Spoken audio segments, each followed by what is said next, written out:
goodness, how are you? You're You're our fine. hostess. And do you know Kelsey? Yes, I am in my apartment. Oh my God. Yeah. That's right. We work for someone. She didn't complain about it. Good. I figured. She's a hard worker on her own initiative. Yeah. So, Well, that's great. I'm delighted to come. thank you. Um, When the time comes to speak, may I remove my mask? Well, I don't know if I can say chief to someone who's a supervisor. You could say no one will object. Will anyone object if I did? No, I couldn't say anything about it. Yeah, yeah, I know it's a problem. A lot of us have hearing problems. So, Yeah. you know, for me too, I've got that same problem. Where are you sitting? Now, I'm in the front row. Thank So you. do you want to stand? Oh, I'll stand at the podium. Okay. Now, there's a microphone there, Okay. but Does it come I out? don't know. I hear the speakers better with these things, to tell you the truth. So ask if they can hear, because a lot of us have hearing problems. All right. Yeah. I And, mentioned that. And clarity is the problem. Yeah. Yeah, so. Let's see what's going on.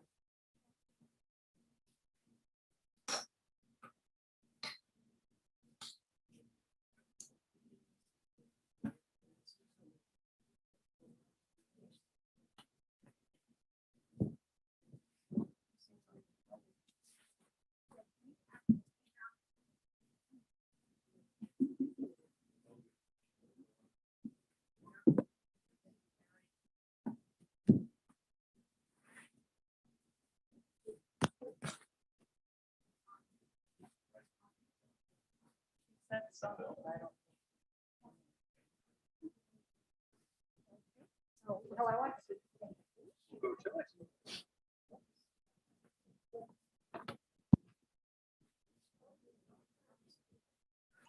Okay, I'm hoping you can hear. Are we okay? Great. Okay, all right. Okay, I'm Marion Shane, and I'm the originator of Community Currents.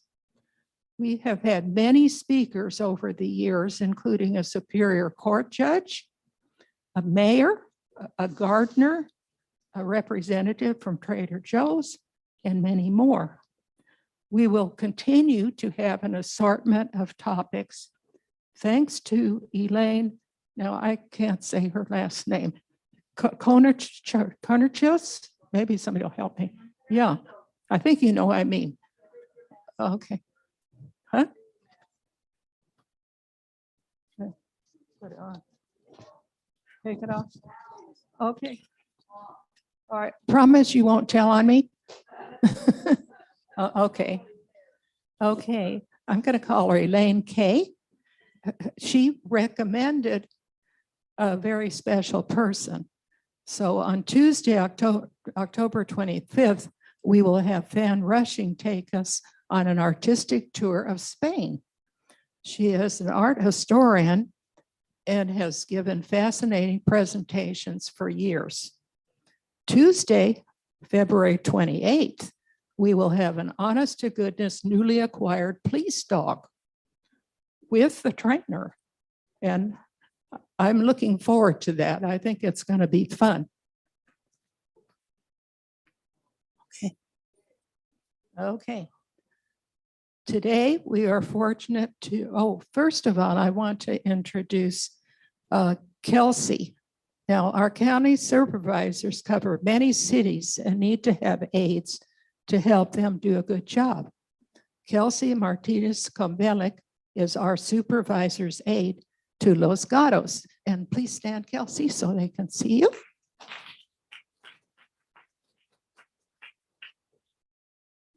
Okay, today we are fortunate to have Joe Samitian, our supervisor for the 5th District of Santa Clara County. Yeah, he has a big backing, that's true. His education covers many diverse areas. He's local. He attended Palo Alto High School and from there went on to get a BS with honors from Colorado College. Then back to California and Stanford for an MA in International Policy Studies, followed by a city planning degree from UC Berkeley. As though that wasn't enough education, he went on to get a Juris Doctor of Law degree from UC Berkeley. His public service includes California State Senator, California State Assembly, Santa Clara Board of Supervisors, Mayor of City of Palo Alto, and President of the Palo Alto School Board. And with all that background, I'm kind of wondering whether he wants to go on to California governor. It would be nice to have somebody local with that job. Presently on the Board of Supervisors, Joe serves as chair of the Health and Hospital Committee, chair of the board's Federal Affairs, Advocacy Task Force, and vice chair of the Housing, Land, Use, Environment, and Transportation Committee. Joe is an attorney, a member of the state bar, businessman, city planner, and internationally involved as well.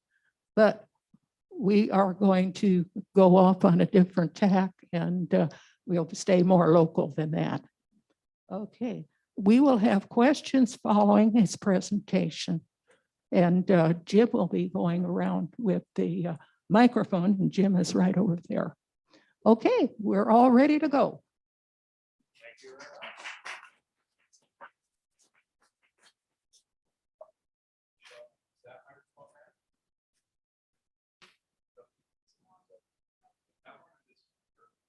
Well, you want to use this? This we know works. We're going to give, well, it's all right. We're going to give you a choice.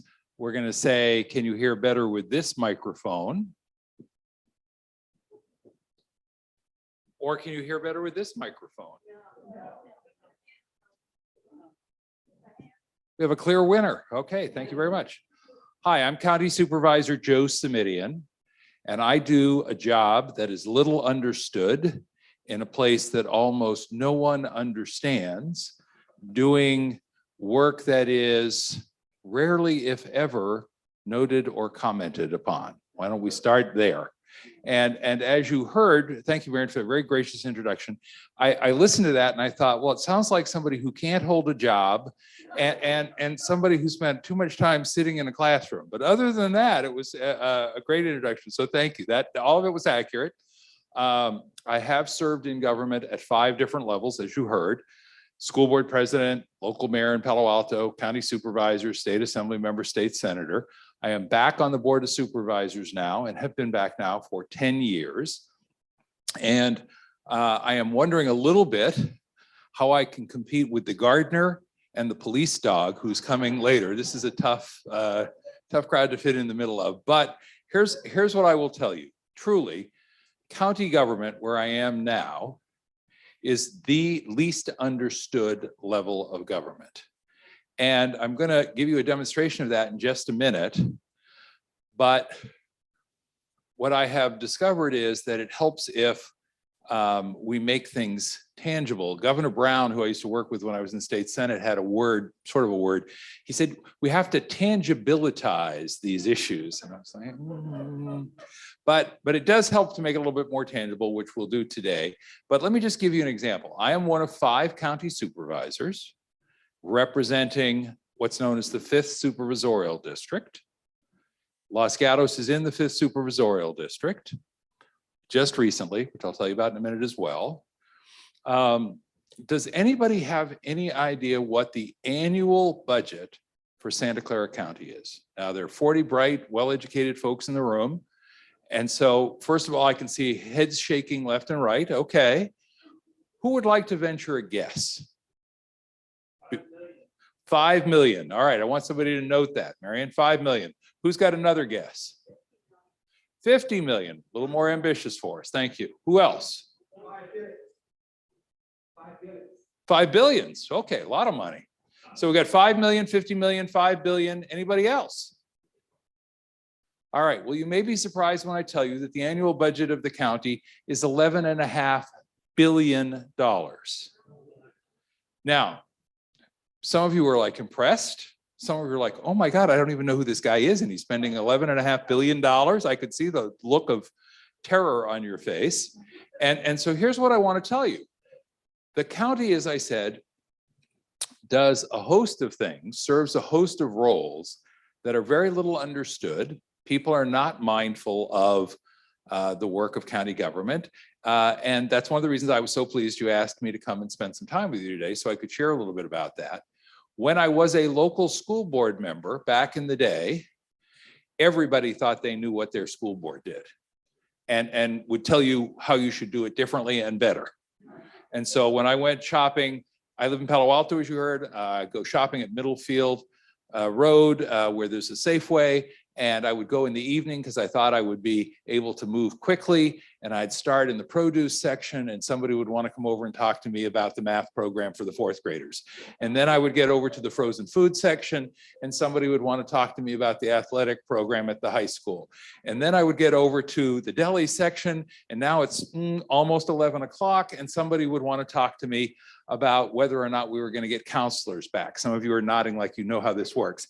And it's 11 and now my frozen food is starting to melt and I'm thinking so at the local level, the localest of levels, certainly when I was a school board president, certainly when I was a local mayor in Palo Alto, it was very direct. People would come right up to you on the street and did. People would stop you in the store and talk with you and did. And I really loved that. So then I went to the Santa Clara County Board of Supervisors back in the late 90s for just one 4-year term. And I'll come back to that in a minute. And then as it happened, there was an opportunity for me to go to Sacramento and serve in the state legislature. So I went to Sacramento for 12 years, subject to term limits, spent 4 years in the state assembly, the lower house, 8 years in the state senate as a state senator, the upper house. And a couple of things I will tell you about that. One is I actually did represent Los Gatos for 2 years. So for those of you who've been around a while and who remember, I was your state assembly member for 2 years, way back when. And what I discovered in Sacramento that was disconcerting is that we were very far removed, not just in 125 miles away kind of way, but we were very far removed from the folks who had elected me. And I didn't have that interaction literally in the grocery store, once a week, because I was up in Sacramento 4 days a week, 10 months a year, year after year after year. So I came back at the end of the first session in the first year and said to the folks in my office locally, we got to figure out a way to stay connected that is different than the Sacramento experience I'm having right now. And we came up with lots of ways to do that. Some of them will sound pretty traditional to you, telephone town halls and all that. But two things that I found were really exciting and helpful were, I did something called an Ought to Be a Law contest, which was more or less original to my office. And every year we would announce, for more than a decade I did this, that we had a contest, anyone could enter, and you could enter the Ought to Be a Law contest. And in that contest, you could suggest anything that you thought ought to be a law for the state of California. And people did. I promised at the time that I would read each and every one of the applications. I didn't know that we would get more than 100 the first year, but I read them all. It's a great way to spend your Thanksgiving holiday by the fire, flipping through binders full of ideas for laws. By the time I left the legislature in 2012, we had more than 400 applications and suggestions every year. And there are laws on the books today, probably, well, more than 20 of the ideas that we identified as possible candidates got passed by the legislature. I authored them as bills. They got passed by the legislature, signed into law by the governors I was working with, Governor Gray Davis, then Governor Arnold Schwarzenegger, then Governor Jerry Brown, and they are laws on the books today. So, for example, just a simple one. How many of you know that if you're driving in the rain, you're supposed to, and your windshield wipers are on, you're supposed to put your lights on? Okay, clever title, wipers on, lights on, pretty straightforward. That is law because I introduced the bill because two constituents suggested it to me as part of the ought to be a law contest. That's how it came to be law in California. And people are safer as a result. And we knew that because we had good data from other states. But it was a way, as I said, to make sure that I stayed connected to people because I wasn't bumping into them in the grocery store the way I had as a locally elected official, where everybody felt, I know my city council member, I know my school board member. A little tougher when you're off in Sacramento. The other thing that we did, and I'm mentioning this because it's relevant today, is I said, you know what? I want to have sidewalk office hours. And people said, well, what are you talking about? I said, well, I want us to go to places that are out in the public, put up a card table, put up a little sign. It's a little old fashioned, and say, we're holding office hours right here on the sidewalk. And we tried it in lots of different venues. Schools, libraries, parks, parklets, sidewalk office hours, ultimately came to the decision that the best place to do sidewalk office hours and invite people to come chat with me was at farmers markets. Because everybody knows where the farmers market is. And I rarely say this, but I'm going to just tell it like it is here. Nobody's in a bad mood at a farmer's market, right? I mean, so, let's have them at farmers markets. And so that's what we do now, 20 years later, since I did the first ones I did all those years ago. I have farmers market sidewalk office hours, and we announced them. And I am new to Los Gatos again. I am both a recycled county supervisor and a recycled Los Gatos county supervisor. And so we are doing them at the farmers market in Los Gatos, but I also do them at farmers markets in virtually every other city or town that I represent. And I have the unique challenge on our board of representing 9 different cities and towns among the 15 that are in the county. And that's because you used to be represented for a long time by Mike Wasserman, a name that may be familiar to some of you as a former mayor and then county supervisor. And in the most recent redistricting following the census, Los Gatos got added to the district I represent, District 5. And so I am now yours, you are now mine, and it's nice to meet you again 20 years later. Okay, so I am your recycled county supervisor, both in the sense that I used to represent Los Gatos and in the sense that I was on the Board of Supervisors many years ago and came back when there was another opportunity to serve in that venue. So back to what are we actually doing with your $11.5 billion every year? And I know it sounds like a lot of money, and I think by almost any definition it is, but here's what I would tell you. We have to keep in mind that we're in a county with 2 million people. So there are more than 3,000 counties across the country. Santa Clara County is in the top 20 in terms of size. We're the largest in Northern California. But, as I say, we're in the top 1 percentile in terms of just sheer population. So there are a lot of folks to serve. And then the question, of course, is, well, again, what do you do? And there are a couple of different ways to come at this. One way is to say, we're the in-between level of government. So you heard me talk about Sacramento and the state legislature, and you heard me talk about closer to the ground, being on the school board or the city council. In between, not all the way at the state level, not all the way on the ground at the city level, in between is the county level, doing sort of the in-between things that are perhaps too big for each one of our smaller communities to do on their own, but that are local enough that they shouldn't be done directly at the state level. So think of us as being in that mid-level. Another way to think of us is we do all the things that nobody wants to do. No, seriously. If you stop and think about it, we're responsible for administering what most of us would call the welfare program. We call it Social Services Agency, SSA. But most of us talk about the welfare program. That is a county responsibility under state law. We provide health care, not just for, but particularly focused on the needs of lower income communities. So we're out there in that ever-changing healthcare world that I know you're all trying to navigate. And one of the things that I have pressed on at the county is the importance of serving a larger population here in Santa Clara County, because there is what I call the missing middle of healthcare. People who frankly make just a little too much to qualify for this program, but don't make enough to have really great insurance or access to really great healthcare. Or, and I certainly didn't anticipate it, all along comes a pandemic. And you can say, well, we typically only serve 200,000 or 300,000 people as our patients at the 3 hospitals and a dozen clinics we've got. But all 2 million residents of the county, in my view, have a right to expect us to step up in a public health emergency, because we are the public health department for the entire county. So you've already heard me talk about welfare. You've heard me talk about healthcare. Then there is, of course, a criminal justice piece, which is another thing nobody wants to have anything to do with. I mean, really, how many of you would like to be responsible for the county jail? Yeah. And now and Kelsey's going to talk to me about this later, I'm sure, but she's already looking at me like that. But I'm going to tell you about one of the bigger gaffes I ever made.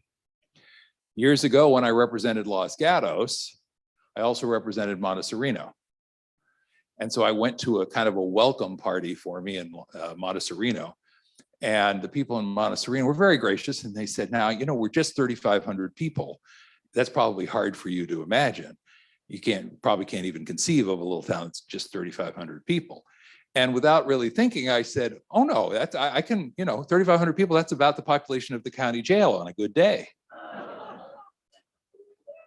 Yeah, let me just say the reaction I got was enough to convince me I shouldn't share that again. So here I am 20 years later sharing it again, because I remember thinking, boy, did I kind of miss on that one. So, but county jail, and we have a sheriff, and we have a DA. The sheriff and the district attorney, you all know, I think, are independently elected, so we don't appoint them. But that does mean we have a responsibility at the county for a lot of criminal justice issues, and they're tough issues. When do you let people out? When do you say, no, they should stay in?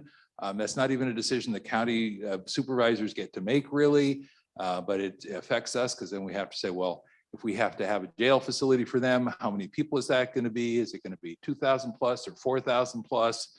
And if they're not going to stay in, do we have other kinds of programs and services to make sure that we've done everything we possibly can to keep them on the straight and narrow when the time comes? But as you can hear, we've got social welfare responsibilities. We've got healthcare responsibilities. We've got criminal justice responsibilities. And we have land use responsibilities. And this part gets tricky. Anybody know how many cities and towns there are in Santa Clara County? 15, which is why when I said I have 9 of them in my 1/5 of the county, it's a little challenging, but we make it work. There are parts of the county that are not in a city or town.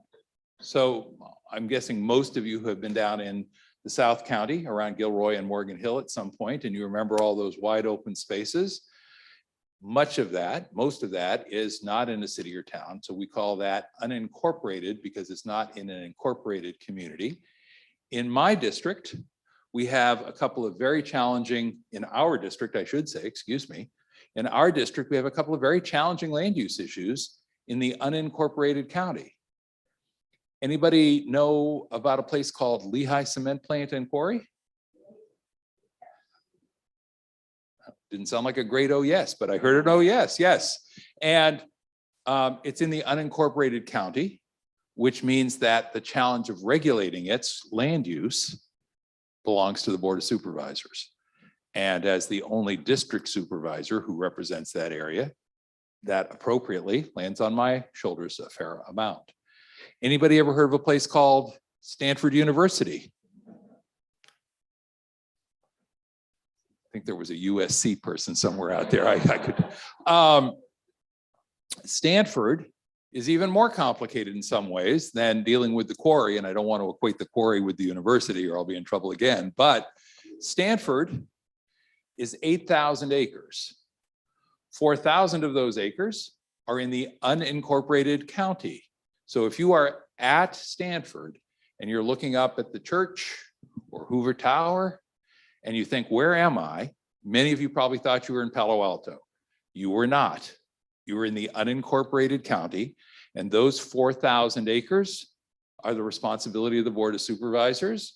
And again, a reasonable expectation that the district supervisor will know something about those land use issues and will step up and weigh in when they come up. The reason I say it's even more complicated than that is because their total of 8,000 acres is actually in 6 different communities.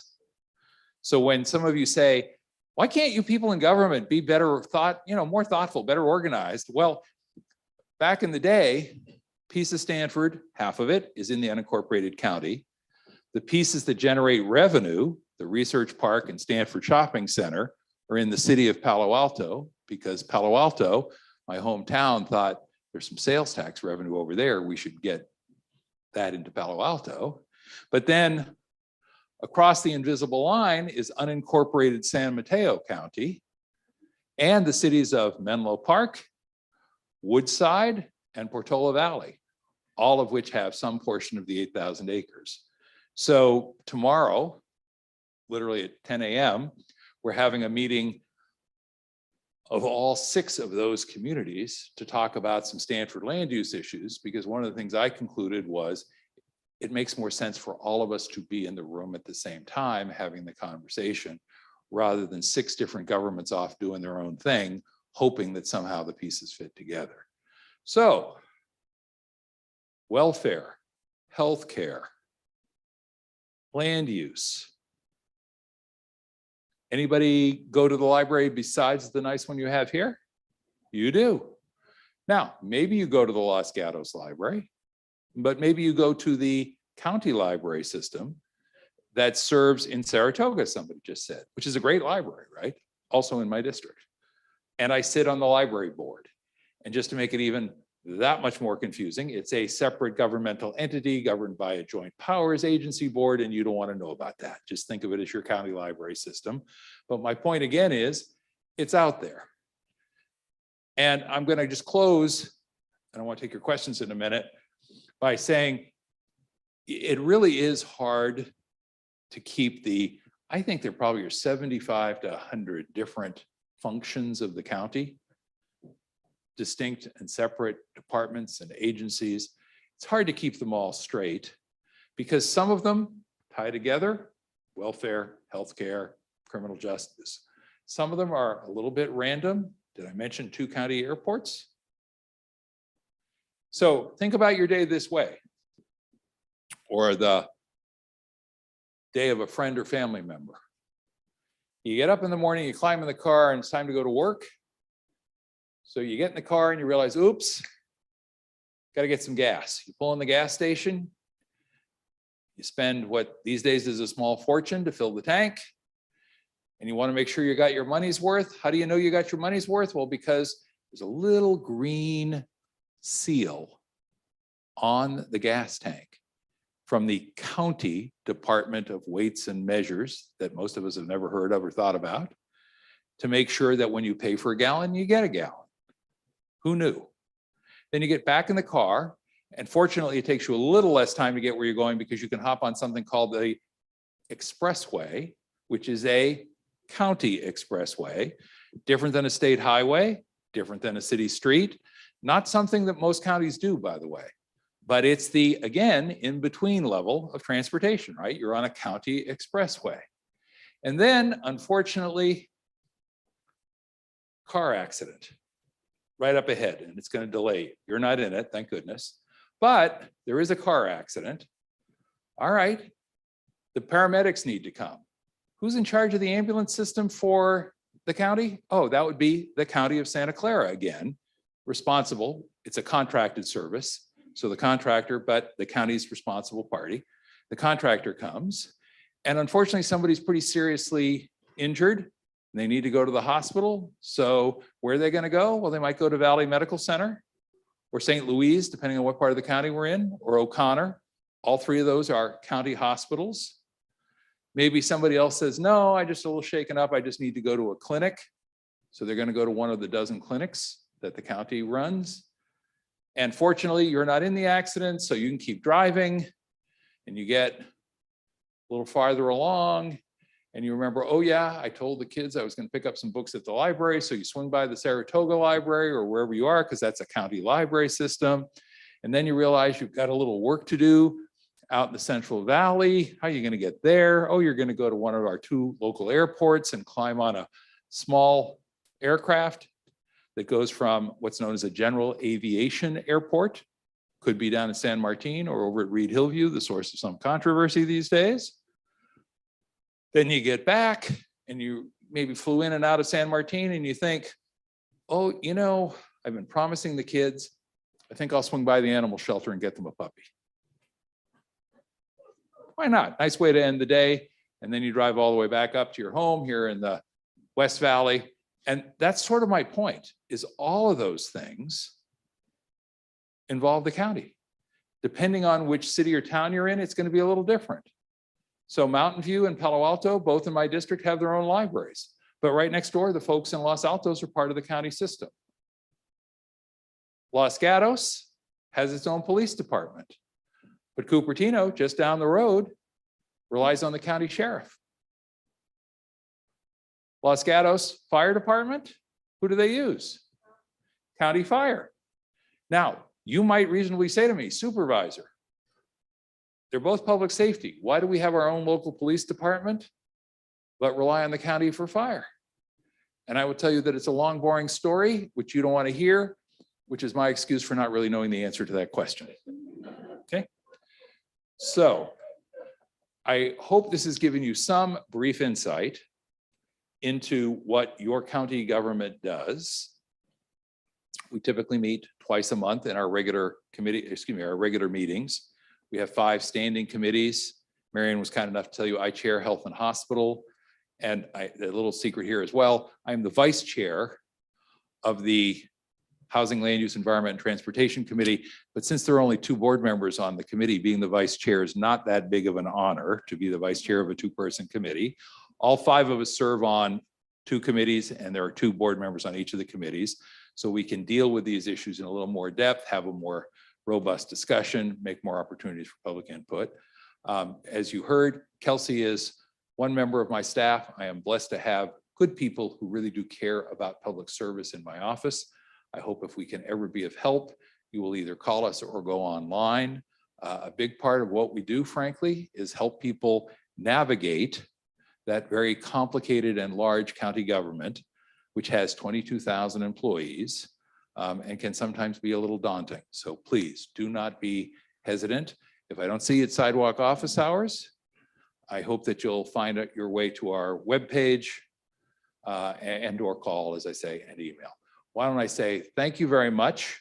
It's been a long career in public service, as Marion has told you, but one of the things that I've enjoyed of late is the opportunity to really be with and talk to and hear from the people I represent, which was so much tougher when I was in Sacramento. So thank you for pulling yourselves together and putting yourself here today to chat with me. And I look forward to your questions and comments. And the last thing I'll say before I say thank you very much is I'm feeling remarkably candid today. So if I were you, I would take advantage of that. Thank you very much. Pleasure to be with you.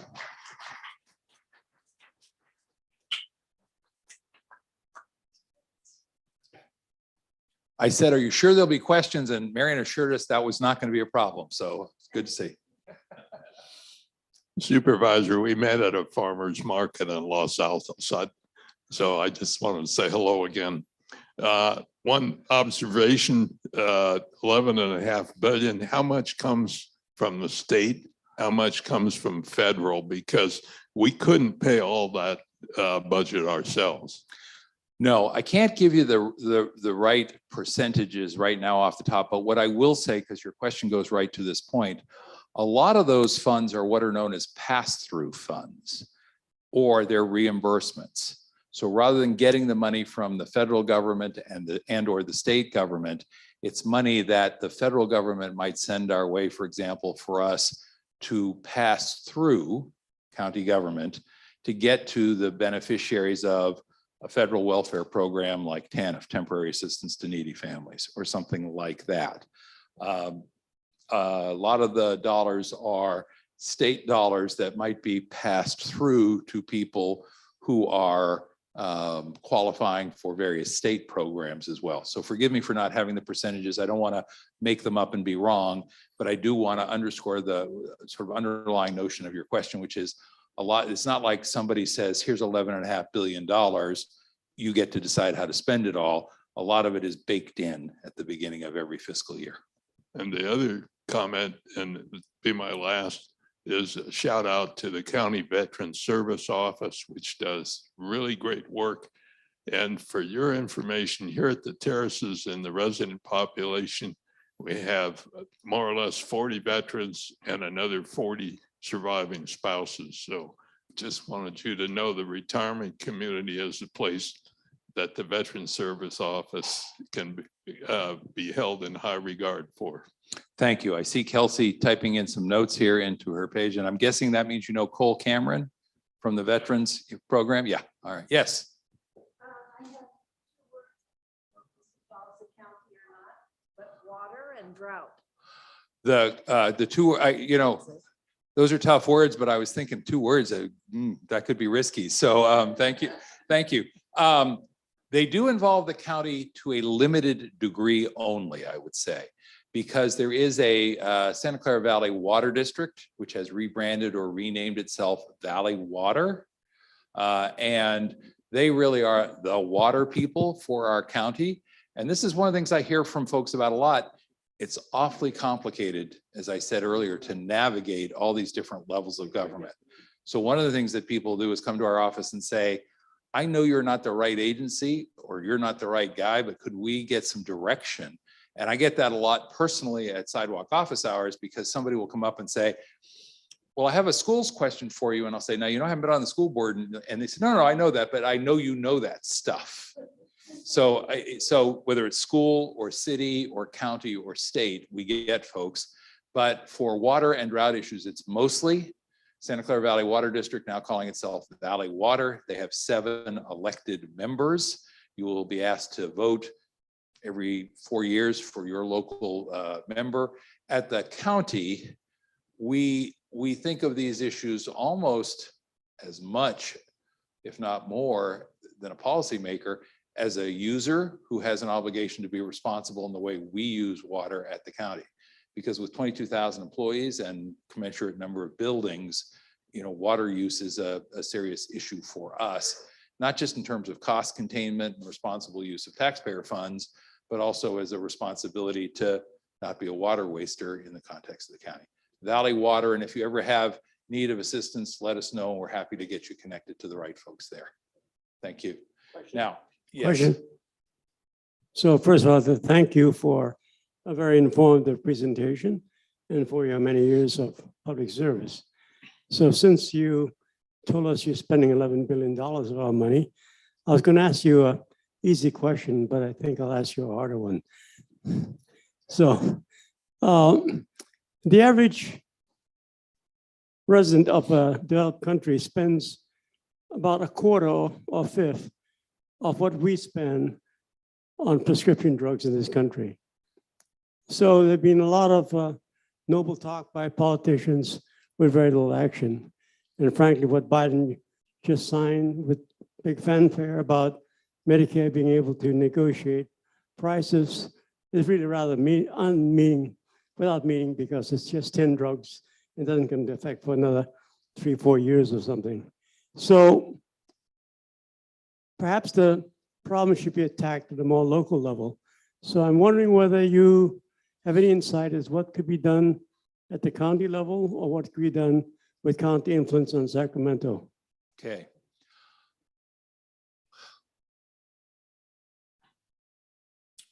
Couple of reactions, if I may.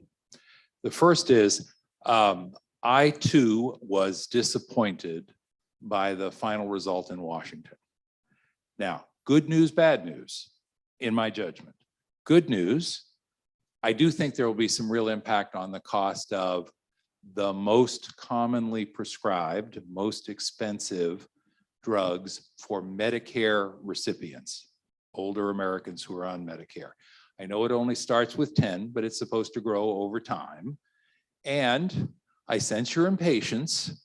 And you know, what people tell me is, Joe, I've only got so many years left, and they just look me in the eye and say it. And so I say, I get that. Now, there are two initiatives that I personally have taken precisely because I have the same concern you do. And so I want to share those with you in response to the question. The first actually began more than 15, going back almost 20 years now, when I was in the California State Legislature. And I mentioned the Ought to Be a Law contest. And one year, a group of Stanford medical students, proposed to me that California authorize a program that had been authorized then in just a handful of other states that was designed to redistribute unused medications. And I have to tell you, initially, it didn't sound like something I thought I would embrace, but I did some research, discovered it was working well in other parts of the country, in, of all places, Oklahoma, you know, who I wouldn't have picked to be sort of a leader in healthcare reform. And so I authored legislation in 2005, which we amended in 2012, which allows for the redistribution of unused medication under very carefully controlled and prescribed circumstances, so that that medication can then be dispensed free of charge to anyone with a valid prescription. Now, the local counties have to take up that program and make it their own. And Santa Clara County, where I've been nudging over the time that I've been back, has done just that. And in San Jose, we have a site called the Better Health Pharmacy, where the drugs that are dispensed are literally free. And it's not every drug, but if somebody shows up with a prescription, they can get the drug for free because a continuing care facility has sent them in their tamper-proof and tamper-evident packaging to a central clearinghouse. We then make them available and have given away, gosh, it's been a couple of years since I looked, but more than $1 million worth of free pharmaceuticals through that program.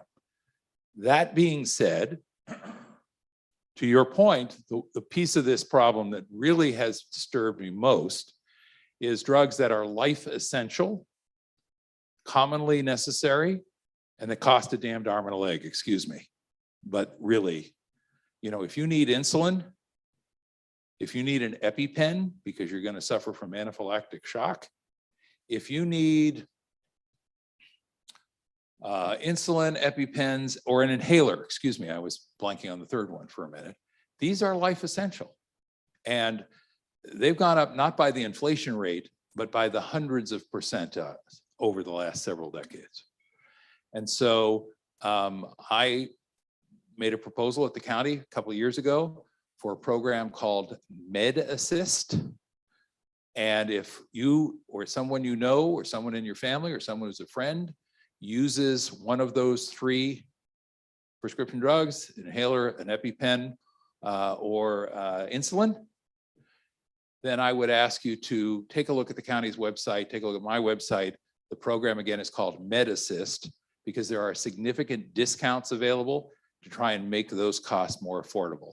And in our county, probably a couple 100,000 folks are eligible or use those drugs. And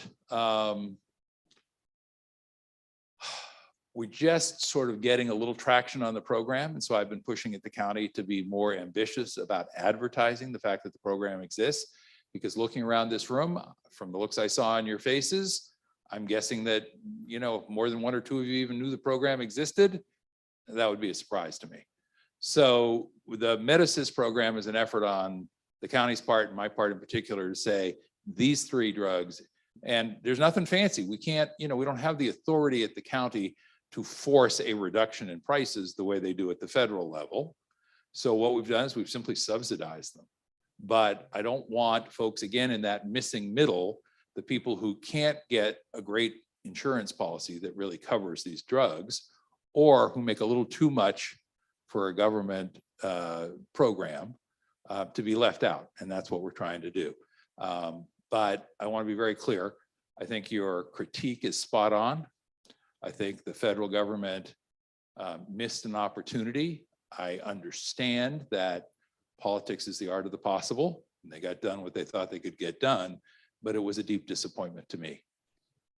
Well, I stopped there. I'm sorry, that was a long answer, but it's a big issue. So Medicis and Better Health Pharmacy at the county are two local responses to this problem for folks. And I'm trying to grow them all the time. Others? What place takes these medicines? It is, Do you take something that we're not using anymore? the question was, does the place, by which we mean the Better Health Pharmacy, the county's pharmacy, take the medicines? No, there's actually a nonprofit at the Stanford campus called Serum, S-I-R-U-M. It's an acronym. I forget what the Serum stands for.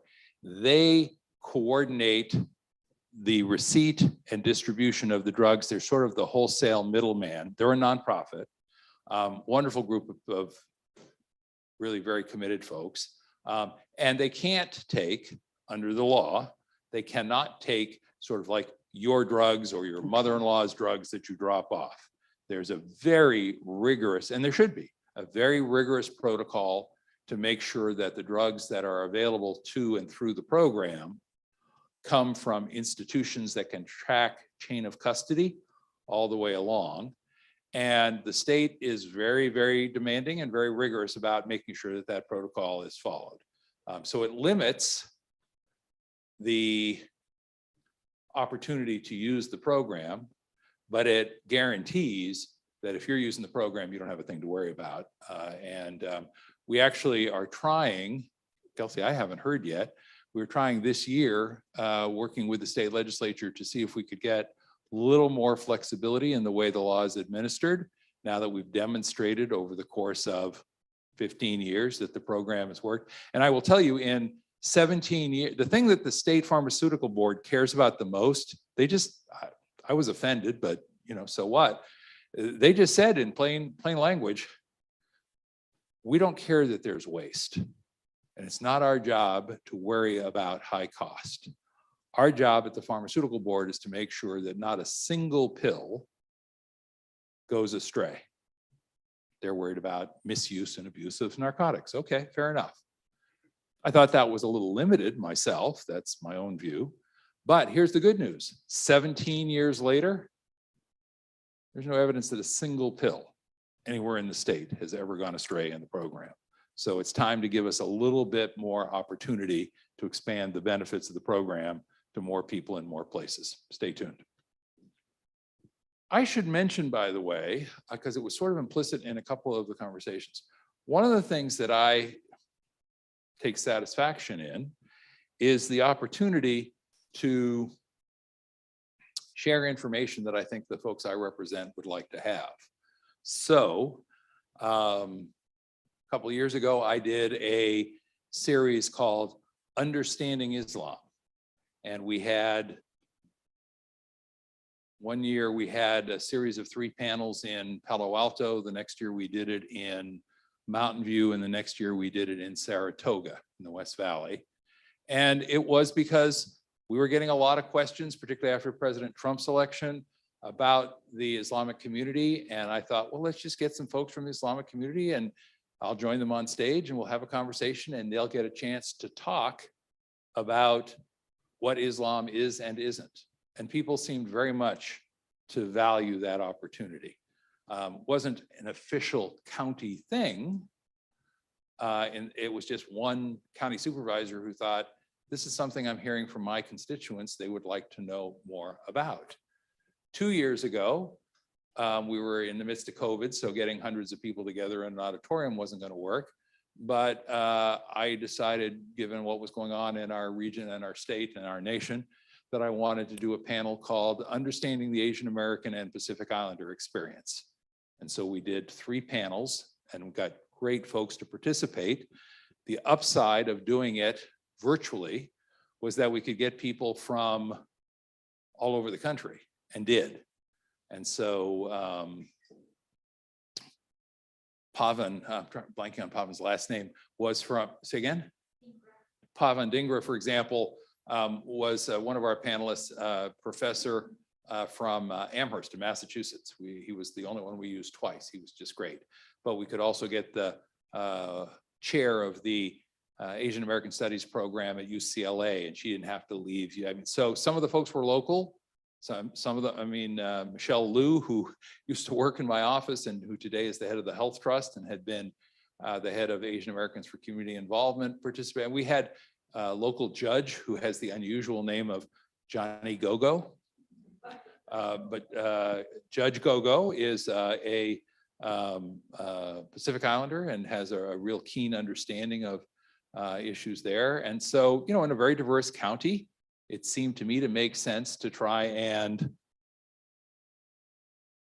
broaden the understanding and awareness of just, you know, who our neighbors and our colleagues and our friends are, and trying to provide. Now, a very different one, and Marianne, I don't want to get too political, so, you know, stop me if I go there.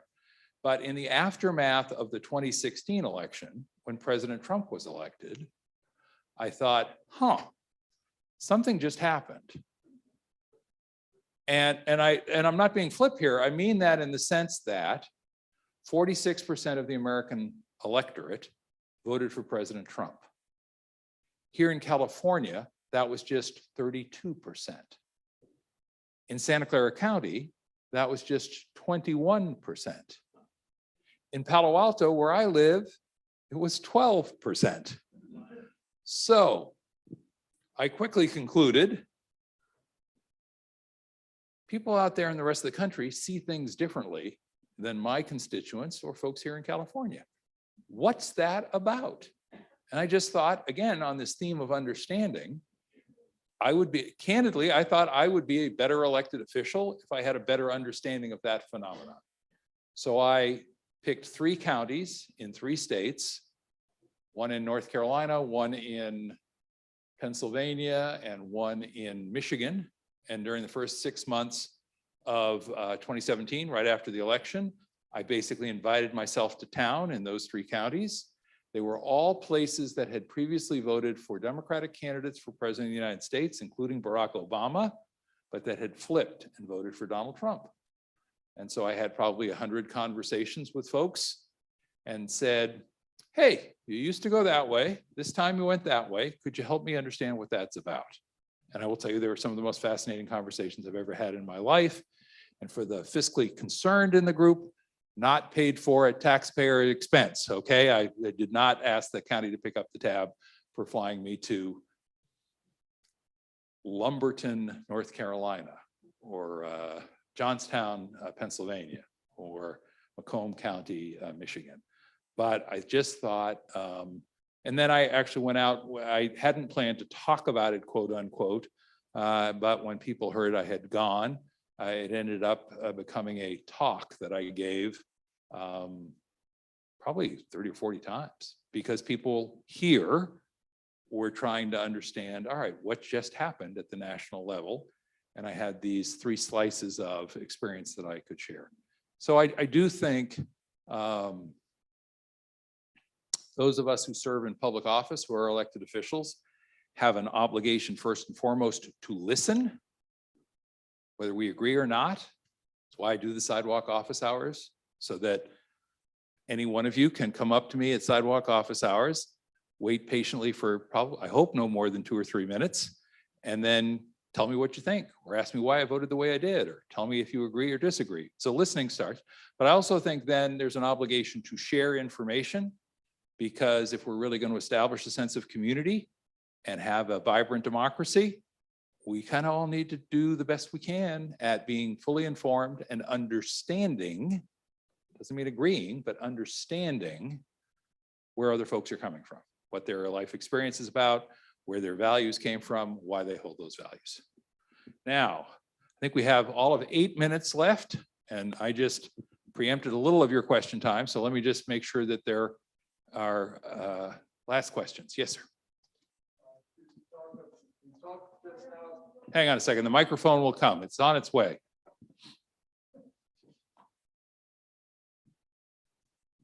You talked just now about the politics at the variety at the high level, and we know that there's at the state level. How does it feel, relate to your in the middle level?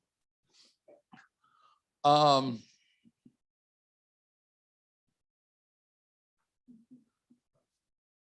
I want to choose my words carefully. And here's what I will tell you. I think people have asked me over the years, what's the most important attribute of a successful legislator or elected official? And what I would tell you is, and this always seems to surprise people, it's empathy.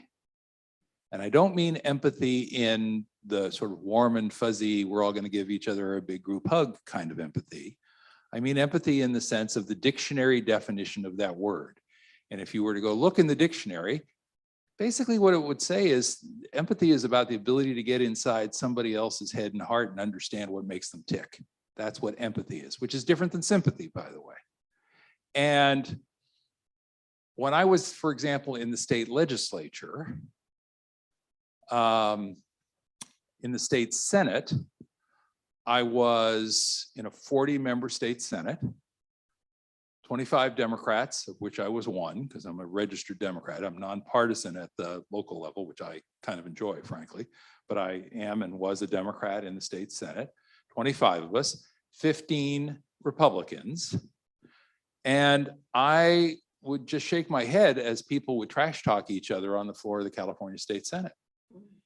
Not only because it's just not a good way to be, in my opinion, but it also doesn't make it easy to get to yes on difficult issues. If it's very hard to say, you're a horrible human being, and by the way, I'd like your vote. No, I mean, it's like, and I would watch that play out. People would trash talk each other on the floor. Any conversation that starts with you people, which, doesn't lead to a good place usually. And then 5 minutes later, and that's why I'm asking for an aye vote on my bill.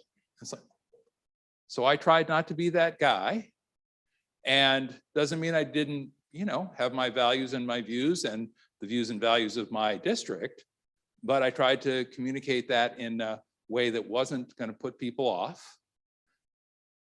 And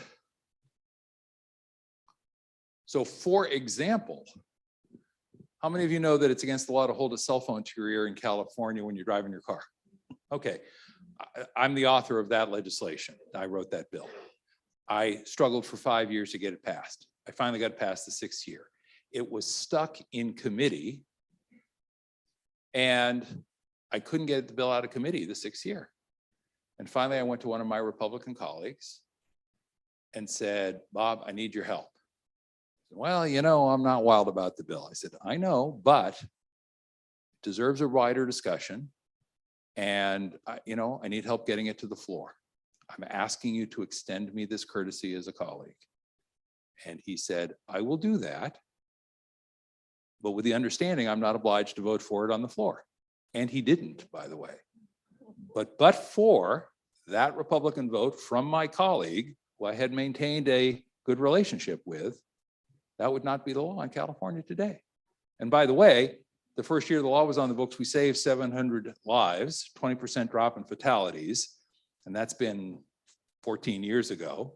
And so it is literally the truth. It is not an exaggeration to say, but for that ability to work across a partisan boundary, not just hundreds, but thousands of lives probably would have been lost before that law got put on the books. It seems to me that means it's our obligation to work in a way that makes common ground possible. Same is true on other legislation. Some of you who have grandkids know that they're starting transitional kindergarten this year. Transitional kindergarten was the first new grade established in California in more than 100 years, back in 2010. It was a bill that I authored called the Kindergarten Readiness Act of 2010. That bill got off the floor with 21 votes, which is the bare majority in a 40-member Senate. And I had 20 Democrats, and that's all I had. And I needed one more vote. And that one more vote came from my Republican colleague, a very conservative Republican named George Runner, because he and I had worked together on the bill. And that meant that 100,000 kids, now it's going to be 500,000 kids, had an opportunity to have transitional kindergarten the year before they start kindergarten, and they're going to be more successful. And that's not only good for them, it's good for all of us because they'll grow up to be responsible and pay taxes. And but for that 21st vote, that doesn't happen. So that's how I feel about that. Today, I'm in a place with 5, because you asked. We're nonpartisan. I think that's helpful, frankly. And we can focus just on the issues, not on partisan labels. But I still think people are sort of too inclined to stake out positions at the far end on either side of a debate. And I think that gets in the way of our making decisions. Sometimes the far end's the right place to be. There's no, per se value in my view of being moderate. It kind of sounds like weak beer or a lukewarm shower. That's not what I'm saying. But I'm saying if you're looking for common ground, it's harder to find that way. And so the nonpartisan side of it makes it a little bit easier in Santa Clara County and in other county governments where there's no party affiliation the way there is. And I apologize, that was a long answer. And I know we've got at least one more question. So I'm going to try and give a crisp answer to this and let people get out. This is not a question for you, but a compliment. Take all the time you need. Thank I you. wanted to say I'm very impressed with the way that you're contacting people in the county by having your town meetings and going to the markets, etc. I don't know of any other politician that's ever done that I can think of. So thank you very much. Well, thank you very much. And as I said, please feel free to let us know how we can be helpful. And if we ever come up short, come back again. I'm quite serious. Hopefully we won't. But look, sometimes it happens. Somebody's out sick the day that you call with a question in their area of expertise, or they thought they answered your question and they didn't. I can tell you the folks in my shop want to be helpful to you. So if it doesn't go right the first time, and that's not common, but sometimes it happens, just come back again or say, is there someone else in your office who can help? But don't feel like anybody, some elected officials have staff that they use as a buffer between them and the community. The people who work in my office are force multipliers. That's why they're hired.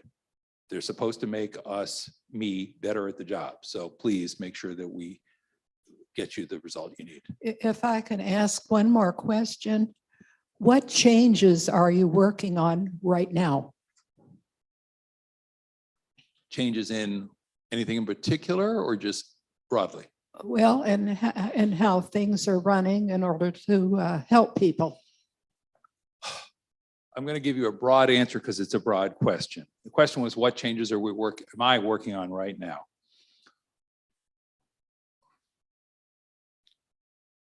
Of the 5 supervisorial districts, mine, the one I represent, yours, ours, the 5th district, is undeniably the most prosperous of the 5. I have colleagues who tease me about that. They might represent Gilroy and Morgan Hill, or they might represent East San Jose. And they tease me by saying things like, every day Joe Simidian walks the mean streets of Los Gatos. Or, yeah, you represent Los Altos and Los Altos Hills, that hotbed of social rest. That's the other one I've heard from time to time. And, in many ways, the district I represent, the area I represent, the cities, the people I represent are blessed. I know that. I think we all know that compared to other parts of the county, the state, the nation, the world. But that is a challenge because it means it is sometimes harder for me to convince my colleagues that there are real needs in the district that I represent. So you heard me say earlier that we have 3 county hospitals. How many of them are in the 5th district? None. We have 11 or 12 county health clinics. How many of them are in the 5th district? None. There was an effort to relocate the welfare office, the social services agency, from Mountain View to San Jose, or maybe Sunnyvale, but San Jose. And I said, whoa, whoa, whoa, it's the only welfare office in my district. So when you ask, what am I trying to change? I'm trying to make the county a little less San Jose centric, a little more focused on the fact that there are 50, and San Jose, I tell my constituents all the time, hey, they've got more than half the population. They have more than half the need. Sending resources to San Jose is the thing we should be doing, but we shouldn't be doing that while we're ignoring the needs of other communities. And I've got folks in our district who need the help. And so we're trying to get a pair of health clinics, one in the North County and one in the West Valley. And I'm trying to partner with De Anza College, actually, in Cupertino, to put a county health clinic on their campus that would serve not just students, but the whole community, because there is no county clinic in the West Valley. I'm trying to get teacher housing. We haven't talked much about housing today. I've got a great little teacher housing project that's going to be 110 units of affordable housing for teachers and other school employees in Palo Alto, across the street from the courthouse there. Because what makes these communities great is great schools. Great schools depend on great people, teachers and other staff members, and nobody can afford to live here. So let's create some housing, which will allow us to attract top quality people, which will allow us to have great schools, which will keep property values high and make sure we do the best possible job educating the next generation of Santa Clara County residents. That was the first one. It's now approved, haven't broken ground yet, but we're getting pretty close, but it's approved. And we have funding for it, which is kind of important. So then I've said, okay, now it's time to talk about the West Valley. And I'm hoping that sometime within the next year, I can announce a site here in the West Valley for a similar project. I want to stop here because I know I've run over time, but I picked those two because they are tangible examples of trying to make sure that we take a countywide perspective in the way we deliver services. And I'll close with this. For better or worse, I hope you think it's better, thank you again, but for better or worse, I'm the only county supervisor you have. I'm it. That's making some of you nervous, I can tell. All right, I'm it. And that means I have an obligation. I used to be a little anxious about this, but I've embraced it now. That means I have an obligation to make sure that 400,000 people that I represent right now are well served by their county government. And if I don't look out for Los Gatos, the other county supervisors aren't gonna, because it's not their responsibility. That's not a criticism. I don't get up every day and think about Morgan Hill and Gilroy because it's at the other end of the county for me and I don't represent. Now, I try to be responsible and take a countywide perspective in every vote I cast. But in terms of taking care of the 8-9 cities that are in my district, if I don't keep them top of mind, they're not going to get the help that they need and deserve. So with that, you can walk away. I hope you've had, a formative hour here. I certainly have learned just from your questions.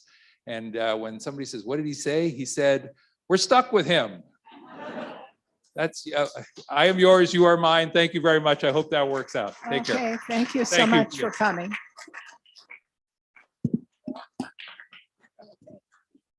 Put my mask back on.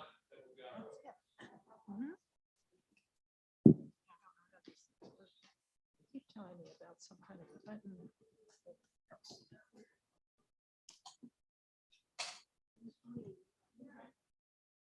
Somebody said something about a red button. I don't have my glasses on. Okay, is it off now?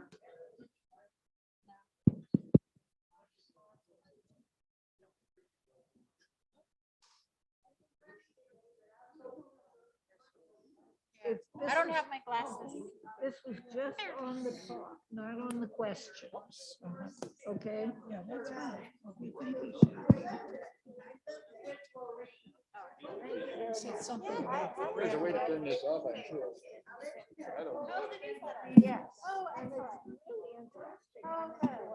Good. I was gonna send this slide up to Mary Ann. I was thinking she might want to share it with others. Yeah. Good. Thank you for coming today. Because I knew he would be.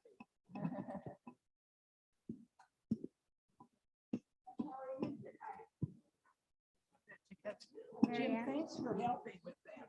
Yeah. I have some follow-up notes for myself from our last conversation. So I'll email